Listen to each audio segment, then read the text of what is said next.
10절에서 20절까지 말씀입니다. 우리를 불러 이르시되 듣고 깨달으라. 입으로 들어가는 것이 사람을 더럽게 하는 것이 아니라 입에서 나오는 그것이 사람을 더럽게 하는 것이니라. 이에 제자들이 나와 이르되 바리새인들이 이 말씀을 듣고 걸림이 된 줄 아시나이까? 예수께서 대답하여 이르시되 심은 것마다 내 하늘 아버지께서 심으시지 않은 것은 뽑힐 것이니 그냥 두라. 그들은 맹인이 되어 맹인을 인도하는 자로다. 만일 맹인이 맹인을 인도하면 둘이 다 구덩이에 빠지리라 하시니 베드로가 대답하여 이르되 이 비유를 우리에게 설명하여 주옵소서. 예수께서 이르시되 너희도 아직까지 깨달음이 없느냐? 입으로 들어가는 모든 것은 배로 들어가서 뒤로 버려지는 줄 알지 못하느냐? 입에서 나오는 것들은 마음에서 나오나니 이것이야말로 그 빼버리세요. 안에 코드를 빼세요. 입에서 나오는 것들은 마음에서 나오나니 이것이야말로 사람을 더럽게 하느니라.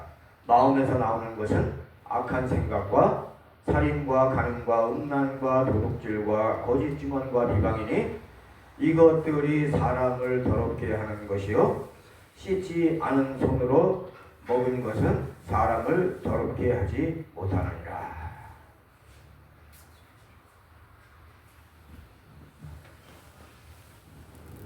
오늘 말씀도 은혜가 넘치는 말씀이 될 수 있기를 진심으로 바랍니다.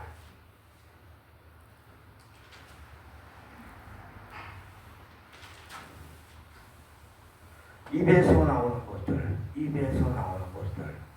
입에서 나오는 게 뭐예요? 말이지요, 말. 듣고 깨달으라. 오늘 예수님이 말씀하셨어요. 듣고 깨달으라. 예수님의 말씀을 들으면 내면 깊은 곳에서 알려주는 것이 있어요. 빛의 말씀을 들으면 내면에서 기뻐한다고요. 빛의 말씀을 들으면 내면에서 이해하려고 몸부림치는 게 정상적인 성도예요. 빛의 말씀을 듣고도 반응이 없거나 부정하는 사람들은 영혼의 혼탁함 정도가 심각하다고 할 수 있어요. 이 믿지 않는 사람들은 자신들이 영혼의 혼탁함의 정도가 매우 심각하다는 것을 인식도 못해요. 그래서 믿지 않는 거예요. 듣고 깨달으라. 예수님의 말씀을 들어도 깨달아지지 않을 때가 있어요. 예수님의 말씀을 들어도 다 깨달으면 얼마나 좋겠어요. 세상에서 세상 사람으로 살고 있기 때문에 빛의 말씀과 친하지 않아서 그런 거예요. 그러면 계속 말씀을 더욱 접해야 되는 거예요. 하나님의 말씀은 신비롭습니다. 내가 영적인 만큼 이해되어지는 거예요. 하나님의 말씀은 끊임없이 읽고 연구해야 돼요. 저도 연구해요. 저도 한다고. 연구하면 할수록 이해되어지고 깊어지는 거예요. 하나님 말씀을 보는 성도들은 말씀이 녹아서 삶에 적용되어야 되는 거예요. 성경 말씀은 이해되는데 삶은 거룩하지 않다면 신앙생활에 문제가 생길 수 있어요. 말씀을 읽고 말씀대로 살려고 해도 한계를 느껴요. 그런데 한계를 느끼는 게 또 당연한 거예요. 왜 그러냐? 내 안에 있는 악을 완벽하게 빼낼 수 없어요. 아주 거룩한 척 하는 사람들이 있는데 그거 다 사기치는 거예요. 그래서 우리는 주님 앞에서 겸손할 수밖에 없는 거예요. 우리의 부족함을 언젠가 완전하게 만들어 주실 수 있는 분은 하나님 외에는 없어요. 우리를 원래 완벽함으로 되돌려 주실 수 있는 분은 하나님 외에는 없기 때문에 우리가 그분을 기대하는 거예요. 신뢰하고 따라가는 거예요. 우리 스스로 부족함을 채우고 완벽함을 이룰 수 있다고 착각하면 그때부터는 허구에 빠지는 거예요. 완벽한 거룩함 속에서 사는 것이 이 세상에서 불가능하다고 하여도 우리는 여전히 거룩한 존재로 살아야 돼요. 어떻게 거룩한 존재로 살아갈 수 있을까요? 먼저 예수님을 믿어야 돼요. 믿으면 예배 드려야 됩니다. 11조 없는 예배는 무늬만 예배인 거예요. 뭐 3년 이하는 상관없어요. 30년 예배 드렸는데 11조 없는 30년 예배는 이거 항상 부족한 예배를 드린 거예요. 헛드린 거예요. 헛드린 거. 믿음이 자라지 않는 예배 드린 거다 그거예요. 삶 속에서 말씀과 기도와 경건한 삶을 배제하고 드린 예배도 이거 잘못 드리는 예배예요. 삶 속에서 예수님이 생각나야 돼요. 말씀이 생각나고 어렵고 괴로울 때 기도하는 삶을 살아야 돼요. 말씀대로 살려고 해도 나는 부족한 거예요. 멋진 기도 생활을 하려고 하는데 우리는 4시간도 뜨겁게 기도하지 못해요. 거룩한 성도로서 말도 거룩이 넘쳐서 나오면 좋겠는데 그렇지 못하잖아요. 이것을 우리가 뭐라고 그러냐면 상한 마음이라고 해요. 상한 마음으로 구원해 주신 예수님께 지극히 감사한 마음을 품고 그러면서 이중성이 있는 것이 우리의 마음이다. 기쁘게 살라고 하시니까 기쁜 마음을 품고 오른손에는 11조를 들고 예배에 임하는 거예요. 예배 속에서 은혜 받습니다. 깨지기도 합니다. 도전도 받습니다. 부족함도 느낍니다. 모두 다 사랑해야지 다짐도 합니다. 그런데 삶 속에서 보면 여전히 엉망인 것이 한두 가지가 아닌 것이 우리들의 현실이에요. 그런데 3년 정도 지나고 나서 보면 믿음이 자라는 것을 자타가 공인한다면 그러면 다른 신앙생활을 하고 있는 거예요. 3년이 지났는데도 아무리 생각해도 자라는 것이 보이지 않으면 거의 병들었을 확률이 많아요. 병들었으면 의사를 찾아가고 치료하면 돼요. 병들었는데 병든 것을 모르는 것이 이게 문제예요. 질병이 생기면 치료하면 돼요. 질병을 치료하였다고 하여도 슈퍼맨이 되는 건 아니에요. 정상적인 보통 사람으로 살아가는 거예요. 우리가 이 세상에서 완벽한 인간이 될 수 없어요. 선과 악이 공존하는 세상에서 완벽을 이룰 수 없다. 그 얘기예요. 잘 생각해 보세요. 우리가 걸어갈 때에는 공기정함을 별로 느끼지 못하지만 100km 속도로 달리는 자동차에서는 강한 공기정함을 느껴요. 창문만 열어봐도 알 수 있잖아요. 강한 공기정함을 막아낼 수가 없어요. 한계를 이해할 수 있어야 된다. 우리가 거룩해지려고 노력해야 하지만 완벽한 거룩함은 주님께서 우리에게 주지 않으시면 가질 수 없는 거예요. 그래서 우리는 천국을 소망하는 거예요. 천국에서는 완벽한 거룩함으로 교제가 가능해요. 왜? 우리가 변화된 자로 천국에 들어가니까. 우리 이 상태로 들어가는 게 아니에요. 완벽한 거룩함을 이룰 수 있다고 돈 닦는 자들이 있어요. 이들이 누구예요? 이거 불교인들이에요. 이거 사기치는 거예요. 어떻게 완벽하게 돈 닦을 수 있어? 못 닦아요. 200년 동안 돈 닦고도 아무것도 아닌데 뭐 100년도 못 사는 인간들이 열반에 이르겠다고 아이고 거짓에서 빨리 떠나야 돼요. 완벽한 거룩함을 이룰 수 없어도 우리는 이 세상을 사는 동안 상한 마음을 가지고 끊임없이 거룩해지도록 도전하고 도전하는 삶을 살아야 돼요. 그래봤자 우리가 거룩해지지 못해요. 그러나 최선을 다해야 돼요. 그래야 믿음이 자라는 거예요. 나는 어차피 뭐 거룩해지지 않을 건데 뭐 막 가야지 이러면 끝나는 거예요. 나는 부족해서 어차피 100점 못 받더라도 70점, 80점, 90점이라도 맞으려고 최선을 다해야 되는 거예요. 어차피 100점 못 맞는데 뭐 40점이나 맞지 이러면 그 이제 천국도 못 간다. 믿음이 자라지 않으면 행동의 변화가 없어요. 믿음이 자라지 않으면 말의 변화도 없어요. 그래서 믿음이 자라야 돼요. 믿음이 자라야 된다. 믿음이 자라려면 어떻게 해야 돼? 말씀대로 살아야 돼. 말씀대로 안 자라고 믿음 자라려고 택도 없는 소리 하지 마세요. 절대 안 자라요. 자, 11절 봅시다. 입으로 들어가는 것이 사람을 더럽게 하는 것이 아니라 입에서 나오는 그것이 사람을 더럽게 하는 것이니라.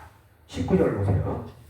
마음에서 나오는 것은 악한 생각과 살인과 간음과 음란과 도둑질과 거짓 증언과 비방이니 이런 것들이 사람을 더럽게 하는 것이요 씻지 않은 손으로 먹는 것은 사람을 더럽게 하지 못하느니라.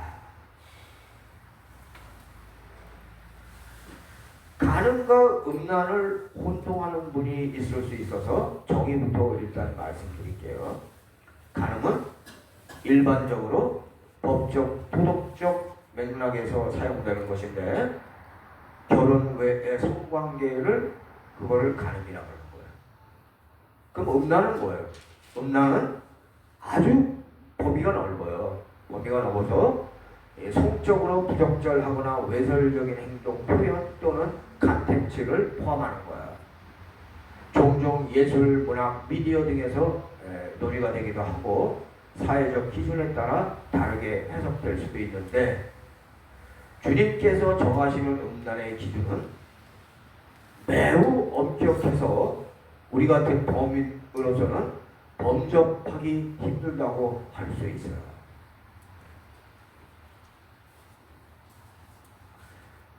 살인하지 말라, 간음하지 말라, 도적질하지 말라, 거짓 증거하지 말라 다 사람 사이의 관계 속에서 이루어지는 범죄를 지금 말씀하고 계신데 이러한 범죄들의 배경에는 악한 생각이 있다는 말씀이에요. 먼저 악한 생각을 하지 않도록 자신을 지켜야 된다. 내 마음을 지켜야 돼. 악한 생각이 들어와 살인하고 싶은 마음이 온몸을 흔들어도 하나님께서 피보는 것을 매우 싫어하시는 것을 알면 하나님께 맡기게 돼 있어요. 하나님께 맡기게 되면 아무리 악한 생각이 떠올라도 살인을 멈출 수 있는 거예요. 그래서 우리가 하나님을 믿는다는 게 얼마나 소중한 건지 모르겠어요. 하나님께 맡길 생각을 못하니까 범죄를 저지르는 거예요. 하나님께 맡겨야지. 그러면 거기서 끝나는 거예요. 악한 생각이 들어와서 도둑질을 하려고 하여도 하나님께서 싫어하시는 것을 알면 도둑질 할 수 있나요? 못하지.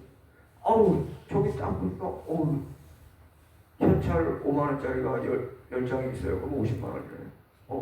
그냥 내가 들고 가면 되겠는데 그런데 갑자기 생각이 나는 거예요. 우리 예수님이 이거 안 좋아하잖아. 그러면 어떻게 돼요? 신고하지. 자기가 안 갖고. 이렇게 돼야 우리가 그나마 거룩해지는 거예요.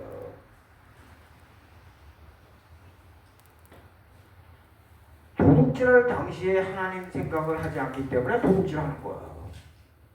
하나님만 생각하면 도둑질 할 수가 있나요? 할 수 없어요. 간음과 음란이 사람의 마음속에서 떠나지 않도록 해서 죄악 속에서 살게 하는 것이 이게 사탄의 전략이야. 이게 전략이에요.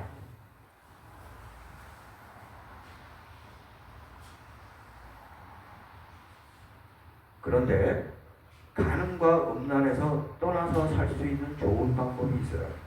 어떻게 하면 될까요? 제가 오늘 제시해 드릴게요.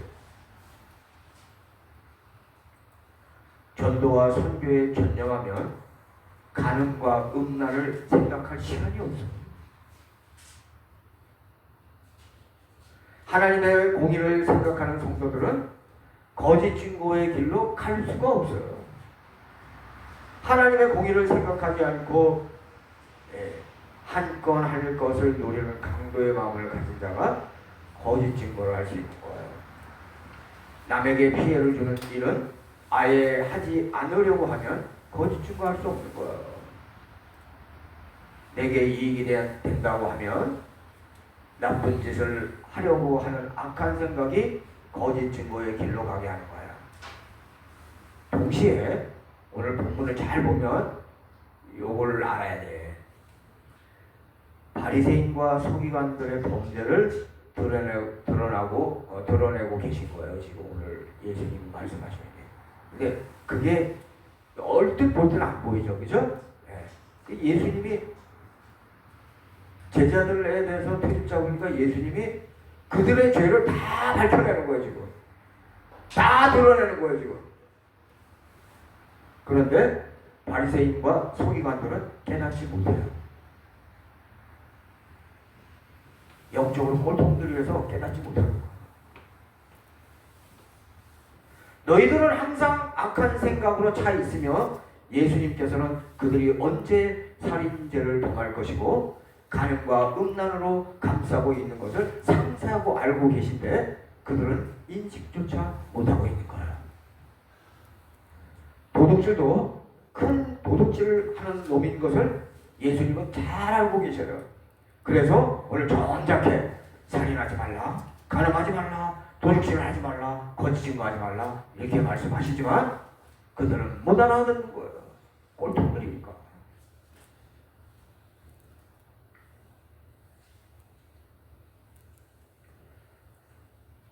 거짓 증거하는 악한 짓도 하고 할 것을 우리 예수님은 잘 알고 있어요. 그들이 언제 어디서 어떻게 한 걸 다 알고 계시다고요.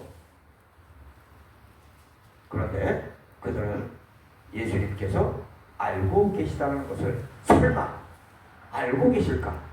모르는 거예요. 예수님이 얼마나 이 샤프한지 그거를 알아야 돼요. 이 꼴통들은 몰라요. 대놓고 얘기해줘도 몰라. 정확히 말씀하십니까? 악한 생각을 하지 않으려면 계속 선한 생각을 하면 돼요. 하나님을 위하여 무엇을 할 것인가? 주위의 사람들에게 도움을 주는 것은 무엇일까? 생각하고 실천하면 남에게 피해를 주는 것으로부터 벗어날 수 있어요. 내 배를 위해 살려고 하다 보면 자기 배만 위하는 거야. 다른 걸 아무것도 생각 안 해. 그러면 남을 죽이고 악한 생각을 할 수 있는 거예요. 남을 위하여 살면 거지가 될 것 같은데 기쁨이 찾아와요. 이기주의적인 삶이 악한 생각을 불러오는 거예요. 주님은 항상 남을 위하여 살았습니다. 꼭 기억하세요. 주님은 항상 남을 위하여 살았습니다. 오늘 결론입니다. 결론을 이해할 수 있는 분은 복이 있는 거예요. 오늘 결론이 뭐냐? 성령께서 우리와 함께 계심을 인식하고 성령께서 싫어하시는 악한 생각과 관계없는 삶을 살아가는 영의 감각이 민감한 인생길을 걸어가시기를 진심으로 바랍니다. 아멘. 오늘은 여기까지라고 하세요. 여기까지.